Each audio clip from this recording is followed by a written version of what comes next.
Holiness, come from a very long lineage of teachers. Would you be so kind to speak a little bit about your own family? Yes. And also about that connection with Mongolia. I see. Yes, I was born in the Kern family. The Kerns were originally believed to be the direct descendants of celestial beings, and then later they were kind of connected with the Rakshas and settled down in Tibet, and then eventually the Sakya monastery was established, and since then the Sakya teaching was founded and also established and flourished by the current lineage. So we are the head of the Sakya order, and it has very long history. There were several palaces. Then at the time there was one palace also, but at the moment we have two palaces. They were originally brothers, then split, and now two brothers. So number of generations also go, and then both of us are kind of goes together with becoming the head of the orders. And currently that I am the head of the order, and our family is called Sakya Dolma Podam. Dolma is like Tara Palace. Literally it means Tara Palace, because our palace is very near to a very important Tara shrine. So that's why it's called the Tara Palace. Is it a beautiful landscape around? Yes. Sakya is actually a very remote area, but it has very famous monastery. The two monasteries, one in the plains, and that is what we call the Grand Temple. It's a very huge temple, probably the biggest temple in Tibet, and certainly it has the largest collection of books and paintings. And the other side is of the mountain. There's another monastery, and that is more about Vajrayana rituals and practices. Holiness, when you first came to the West, I don't know exactly when, but around the 70s, wasn't it? Yes, first I came here in 1974. Was it a big shock? What was your main challenge to deal with our Western mentality? Actually when I was in Tibet, I know very little about the outside world, but then I know quite a number. Later I learned English, and then I know quite a lot of Western culture and Western way of life. So it wasn't a very big shock or surprise to me. The first city that I visited was Zurich. I came straight from India to Zurich. So besides teaching Buddhism, Holiness also has also responsibilities, social responsibilities. As a leader of a community, could you say something about this subject? Yes. Dealing with social. I am the head of the order. Being a head of the order, that I have to look about the Sakya communities, mainly the monasteries and monks and nuns, and their welfare beings.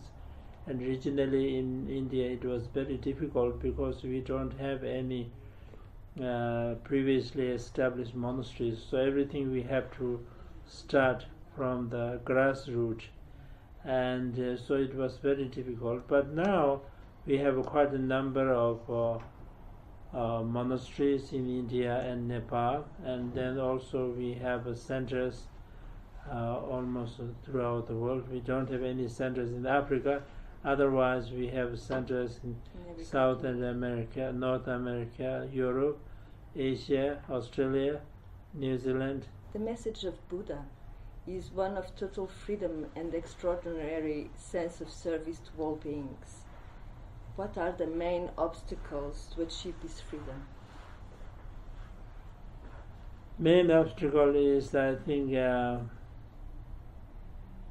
You see, the people are very many people, so many people, and very vast and very wide, and many different ideas.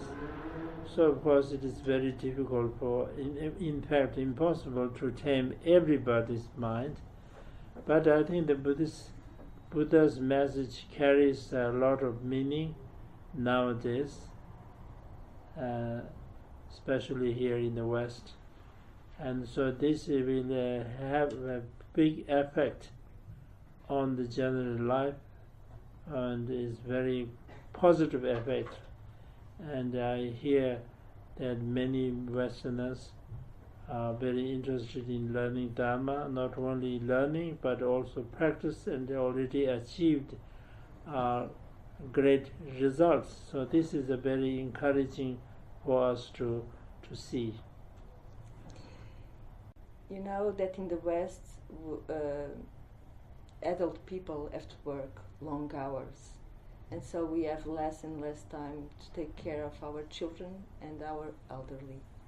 So concerning this, and having in mind that we have so many challenges, what would be your advice to take care of our children and to take care of the ones that are getting old?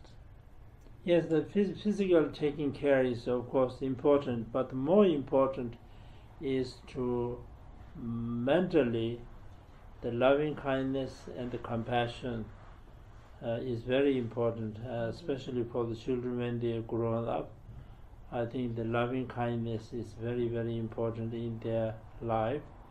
So therefore, people in general, and particularly the parents, must have a genuine loving kindness to their children, even though they are busy, that they can't attend in their everyday needs so much. But as long as you have a strong inner loving kindness, this will have, I think, very strong and good effect on the children. As they grow old and they suffer, then I think it is much more meaningful by loving by any other people than your own children. Your own children loves your parents. It has very kind of special bonds that tied up. But you see, most of the time they spend the day in school, in kindergartens. So maybe their education, outer education, is very strong. But sometimes the connection and the bond is getting less. Yeah. But whenever they have time, they should try to... Whatever time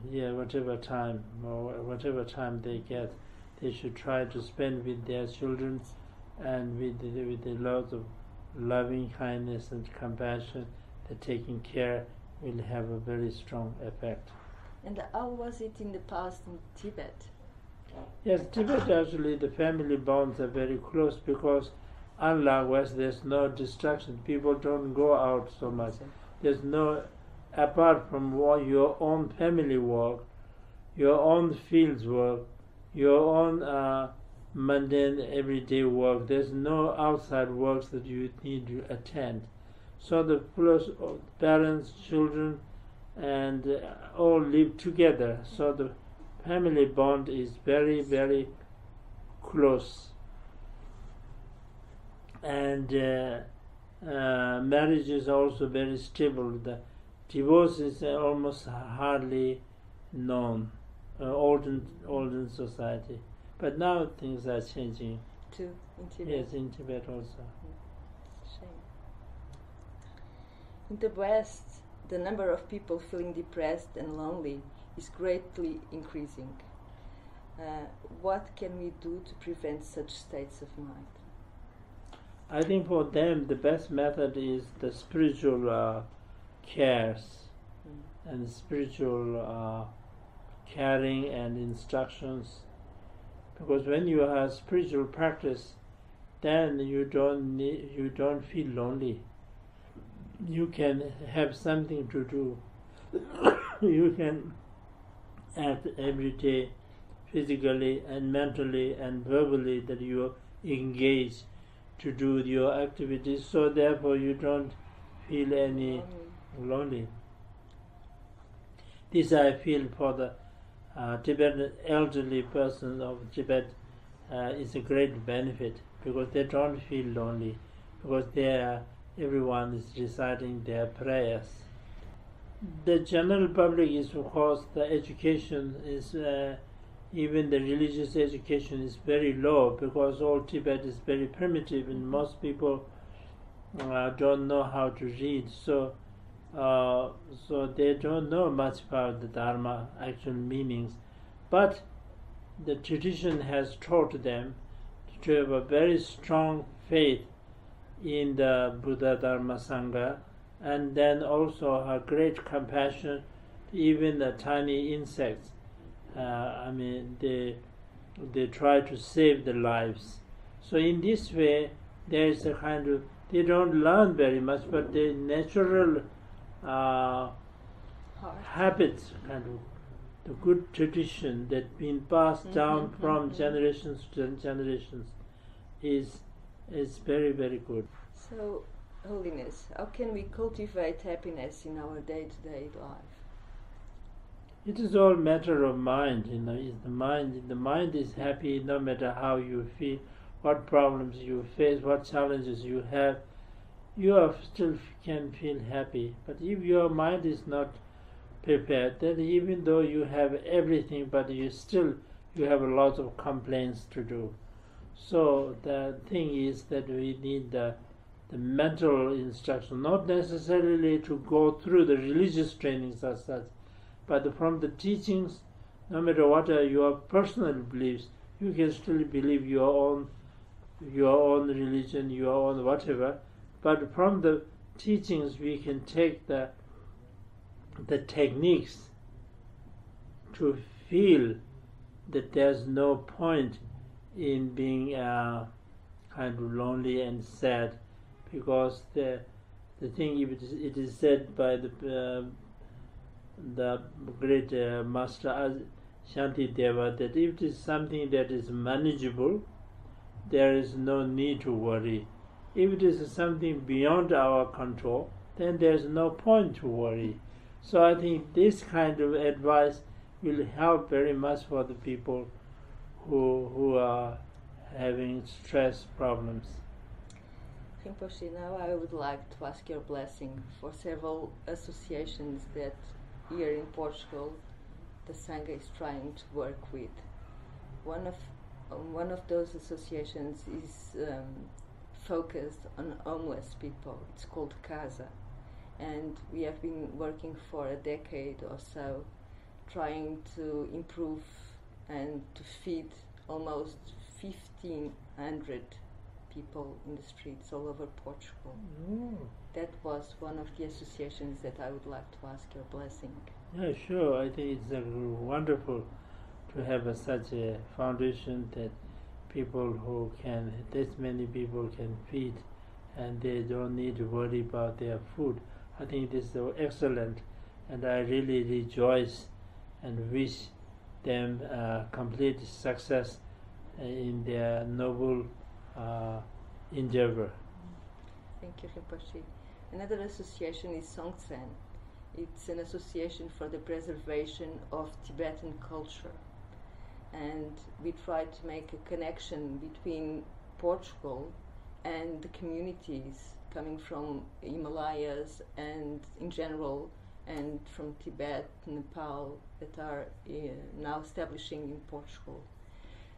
We also have the objective of also reminding the world of Tibetan culture, not only as a country, but also as an heritage to all humankind. The next association is Padmakara. This is one of the multiple activities of Kangir Rinpoche and Tulku Pema Wangyal Rinpoche, Jigme Khyentse Rinpoche, and the main objective is to translate books. And for that in particular, since I am connected with that, I would ask your personal blessing and also your advice what to do when we are translating, what to do. I think the both projects are very worthy and very noble activities, and I really rejoice and wish them a complete success, especially the Tibetan culture, which is in great danger because Tibet is very large area but very few people, and our culture is in great danger from inside as well as outside, because as you say, your language is kind of becoming decaying. Like Tibetan language is kind of eating from inside as well as outside. Everyone, even among the Tibetans themselves, many people have difficulties in expressing in Tibetan. So this shows how dangerous. Many people say the Tibetan language will have a very limited time. Now it is going to die. So there's a great danger. So therefore, to make your organization to make such awareness is, I think, very valuable, and we really appreciate that what you are doing. And then translations also, I think, is very good, because now there's so many people outside world are interested in Dharma, but need to know the language. So they need to know in their own language. They need to understand in their own language. And I have a very little experience about the translations, but so it is difficult for me to give the advice. But I think, when you translate, there are two kinds of ways. Some translators translate exact words. Exact word translation is, of course, very accurate and very good, but for the people, it becomes very difficult to understand. So when you translate, I think if you translate the meaning very clearly in their own language, I think for me that seems more important, because the goal is to understand the meaning. Goal is not to exact word to word, but goal is to understand the actual meaning which is in Tibetan, and so that to make it more fluent, more easier language to suit their own mind and their own way of expressing, and that is, I think, very important. Sometimes we feel that in a Dharma context, the Tibetan language is very rich, and it's very complex to really come to a point that you really take all the meaning from a sentence. Yes. So it's like a multi-level language that we can dig and receive more and more blessings. So something is missing here sometimes. Yes, it is a difficult task, but nonetheless, now there are so many books being translated, and many translators, many people knows the Tibetan language, and Tibetans also know many other languages. So with this, I think on this project, I think it's going to make a lot of progress. Thank you, Rinpoche. Thank you for your kindness. Thank you. And for receiving us. May you come again and again. Sure. I would love to. It's a beautiful year. I really like it. Thank you, Rinpoche.